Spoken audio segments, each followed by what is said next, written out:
guys, welcome to Nicole's Productions, and in this video basically I'll be doing a quick display test of the LG Nexus 4. So firstly, Nexus 4 supports a 4.65 inch display, which is a fully glass display, so there's totally glass on the front, and there is no touch buttons or hardware buttons on the front. And the buttons for navigation are going to be soft keys, so they're going to be built into the interface, and that's pretty much how it's been for the previous Nexus device as well, the Galaxy Nexus. So it's a full glass display, with no buttons. On the front you can see a camera, your speaker, and a couple of sensors, and that's pretty much what there is on the front. The display size, like I said, is 4.65 inches, but the actual usable size is a bit less than that because there is the space reserved for the soft keys. I'll just put in my password there, and there you can see what I'm talking about. This soft keys take up a small amount of space on the bottom of your screen, so you're limited to around probably 4.4 inches of usable screen space.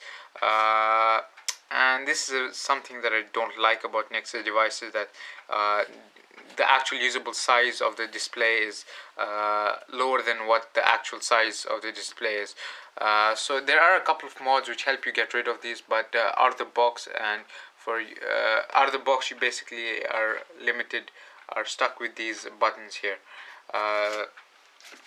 So moving on, another thing that I don't like about the display is that the display is curved around the edges. It's tapered off around the edges on all sides, bottom, the top, the right and left. So although some people might say that this is a good thing because it helps your swiping to be more natural and more it gives a better feel while swiping, but personally I think I don't like it, because firstly, when applying screen protectors, I've seen a problem that dry install screen protectors don't really stick onto the curved display because they obviously aren't curved, and you basically only apply wet installed screen protectors because the adhesive on them is stronger than the dry install ones.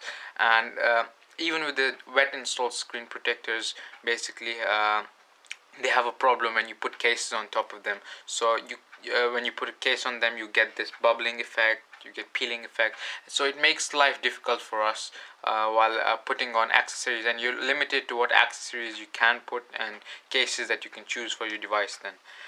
So that's my personal opinion on the curved display, and I personally prefer normal displays on normal flat displays on a phone, like the iPhone, say, as an example.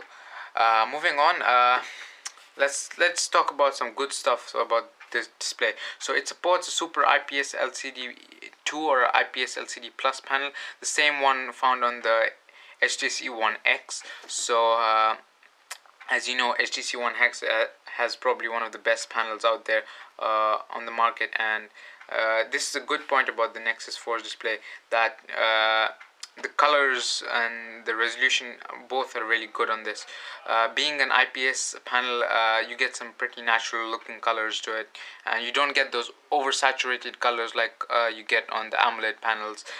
So that is a good point that I like, and to be honest, I find the color representation on this one to be better than, say, the Samsung Galaxy S3's AMOLED panels. And the resolution on this is also pretty high, so it's 720p, true 720p.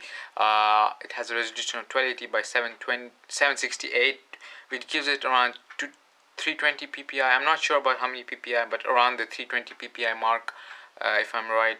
The crisp, you get some really crisp looking text and images, as you can see. There is no pixelation whatsoever.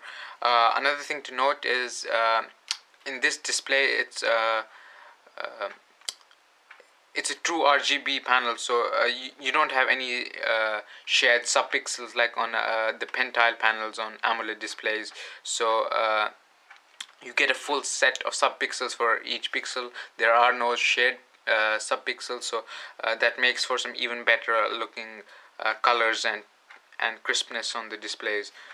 So overall, it's a really great display, and personally, I think it has a better panel than the Galaxy S3. Galaxy S3.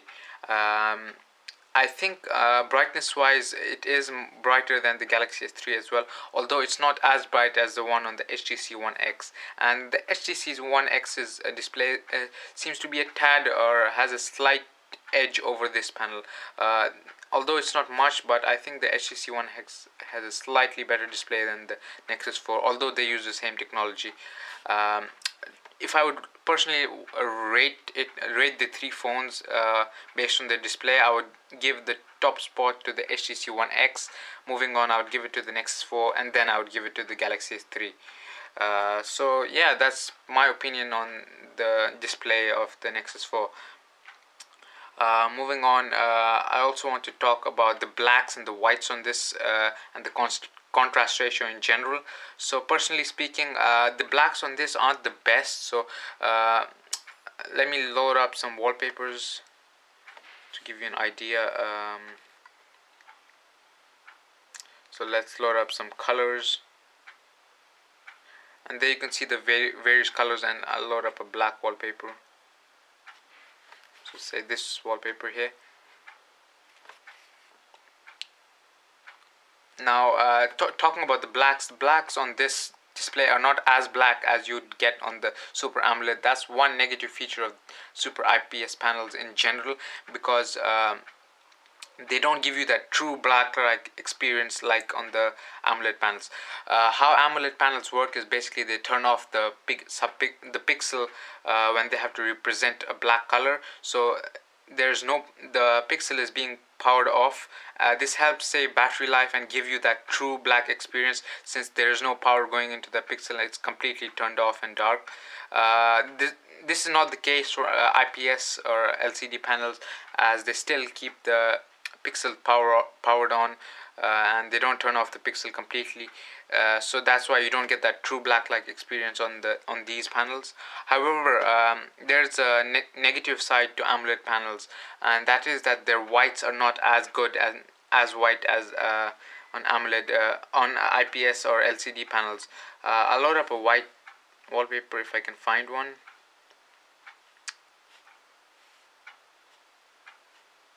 I can't really find one, but to be honest, the whites on this are much better than what you find on the whites on AMOLED panels in general. If you've seen AMOLED panels, you get that white, that bluish white, and you don't get that pure bright white experience. So that's one thing that's lacking on AMOLED panels, and it's better on IPS panels.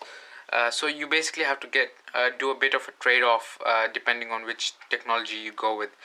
You get really great whites on the IPS panels, but you don't get as good blacks on these panels. However, if you go with the Super AMOLED, you get great blacks, but you don't get great whites. So you have to make that trade-off, and this is in general for all IPS and AMOLED panels. So yeah, that's another thing that I wanted to cover. And coming back to this device, I would probably rate it among the top 5 phones with the best displays.